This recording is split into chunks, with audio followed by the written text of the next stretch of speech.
Welcome students to our today's new video. तो आज हम देखने वाले हैं आरबीसी के बारे में और हम आज आरबीसी स्टडी करने वाले हैं। और आरबीसी को हम सब एक अच्छे नाम से जानते हैं, जो है इरिथ्रोसाइट। इरिथ्रोसाइट और इसका मेन फंक्शन भी हम सबको पता है कि ये कैरी करता है ऑक्सीजन।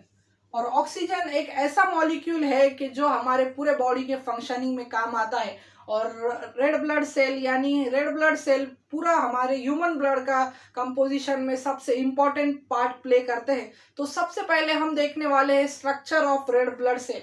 तो ये बहुत ही सिंपल स्ट्रक्चर दिख रहा होगा स्टूडेंट, और ऐसा इसलिए है क्योंकि इसे एक बाइकॉन्केव स्ट्रक्चर कहा जाता है। और ये बाइकॉन्केव स्ट्रक्चर इसलिए है क्योंकि ये न्यूक्लियस नहीं है।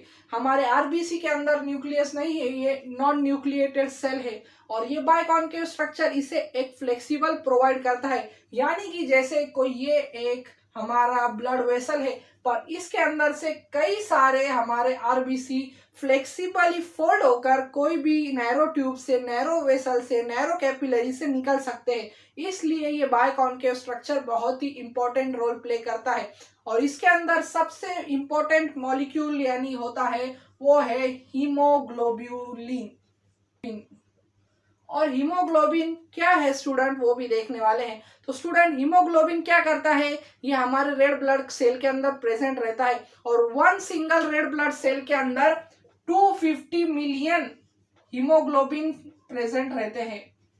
कितने स्टूडेंट्स? 250 मिलियन। और इतने सारे हीमोग्लोबिन एक सिंगल मैच्योर आरबीसी के अंदर प्रेजेंट रहते हैं। तो हम सबसे पहले देखेंगे हीमोग्लोबिन का स्ट्रक्चर।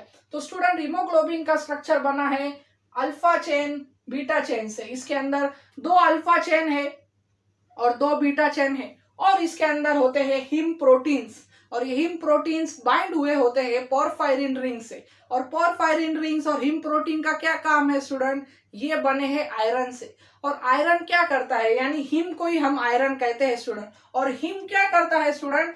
इसे एफिनिटी होती है ऑक्सीजन की तरफ, यानी कि ये हमारे ऑक्सीजन मॉलिक्यूल को बाइंड करने में मदद करता है।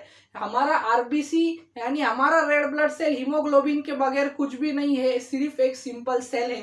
पर अगर उसके अंदर हीमोग्लोबिन प्रेजेंट है तो वो दुनिया का सबसे बेस्ट सेल है जो ऑक्सीजन कैरी करता है पूरे टिश्यू के अंदर। तो स्टूडेंट, हीमोग्लोबिन का जो हिम प्रोटीन है वो ऑक्सीजन को बाइंड करता है। और आरबीसी के अंदर इतने हीमोग्लोबिन प्रेजेंट रहते हैं, तो सोच सकते हैं आप कि हमारा एक सिंगल मैच्योर आरबीसी कितने मॉलिक्यूल ऑफ ऑक्सीजन कैरी करता होगा। तो स्टूडेंट, हमारा जो हीमोग्लोबिन बना है 140 अमीनो एसिड से। कितने अमीनो एसिड? 140 अमीनो एसिड से। और ये बहुत ही कॉम्प्लेक्स स्ट्रक्चर है, ये एक ग्लोब्यूलर प्रोटीन है। और आप ये स्ट्रक्चर देखकर समझ ही गए होंगे।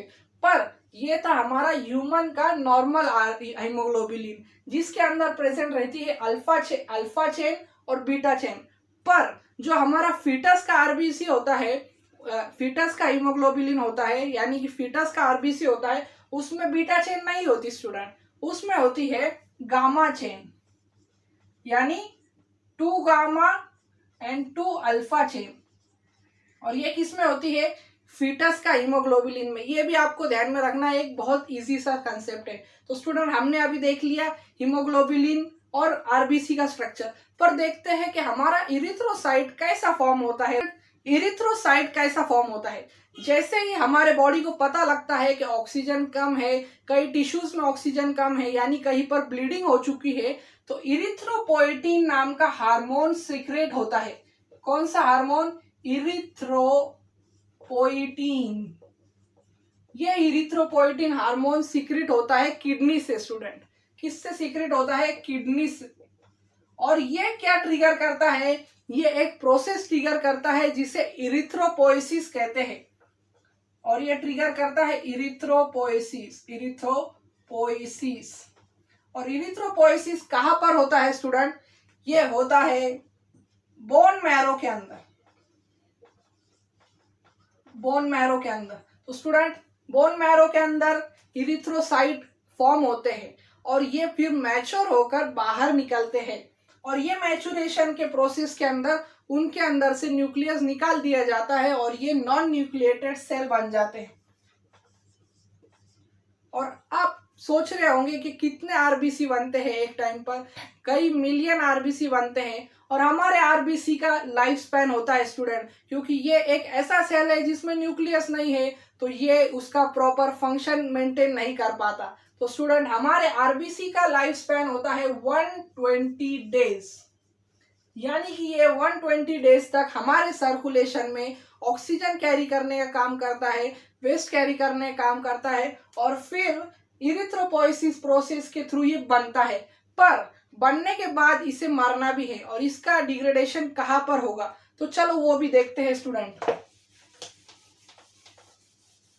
तो स्टूडेंट जैसे कि इरिथ्रोपोइसिस प्रोसेस से हमारा आरबीसी हमें मिल चुका है, तो स्टूडेंट 120 डेज पूरे हो चुके हैं, और 120 डेज पूरे होने के बाद हमारा जो ओल्ड आरबीसी रहता है स्टूडेंट, वो सीधे चला जाता है लीवर के अंदर।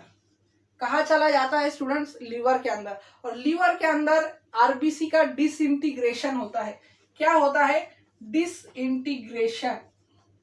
डिसइंटीग्रेशन के अंदर हिम प्रोटीन अलग हो जाता है। ये जो आप हिम देख रहे हैं स्टूडेंट, ये बहुत ही इंपॉर्टेंट है।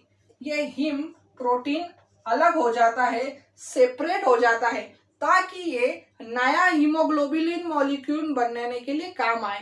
यानी कि नया हीमोग्लोबिन बनाने में हिम प्रोटीन उसे जाकर बाइंड हो। तो स्टूडेंट यहाँ पर हिम तो निकल गया, फिर जो हमारा आरबीसी है स्टूडेंट, हिम सेपरेट हो चुका है और आरबीसी का बन चुका है बिलरुबिन। क्या बन चुका है स्टूडेंट? बिलरुबिन। ये बिलरुबिन एक येलो कलर का केमिकल होता है, जो ये लीवर से सीधा ट्रांसफर हो जाता है इंटेस्टाइन के अंदर। कहाँ ट्रांसफर होता है स्टूडेंट? इंटेस्टाइन के अंदर। और ये इंटेस्टाइन से फिर हमारे एक्सक्रीटरी सिस्टम से निकल जाता है। तो स्टूडेंट लीवर के अंदर जाने पर हमारा आरबीसी डिसइंटीग्रेट होकर कौन से केमिकल में बनता है? बिलरुबिन में। जॉइंटिस कंडीशन में जब लीवर का फंक्शनिंग प्रॉपर नहीं होता तो हमारी बॉडी येलो होना स्टार्ट होती है। और ये येलो क्यों होती है? क्योंकि जो भी डिसइंटीग्रेटेड केमिकल हो बिलरुबिन जो हमारे आरबीसी से बनता है, वो हमारे जो व्हाइट पार्ट है, जैसे कि हमारी कॉर्निया है, हमारे लेंसेस है, हमारे नेल्स है, उसमें दिखाई देना चालू होता है। तो ये इंटेस्टाइन से निकाल दिया जाता है। तो स्टूडेंट ये था आज का वीडियो, जिसमें हमने देखा आरबीसी का स्ट्रक्चर, हीमोग्लोबिन का स्ट्रक्चर, उसके चेन्स और इरिथ्रोपोइसिस का प्रोसेस, और हमने ये भी देखा कि हमारा आरबीसी ओल्ड होने के बाद कैसे डिसइंटीग्रेट होता है। तो मुझे आशा है कि आपका इरिथ्रोसाइट का कंसेप्ट क्लियर हो चुका होगा, और ऐसी ही इंटरेस्टिंग वीडियोस के लिए मेरे चैनल को सब्सक्राइब करना ना भूलें। Thank you for watching.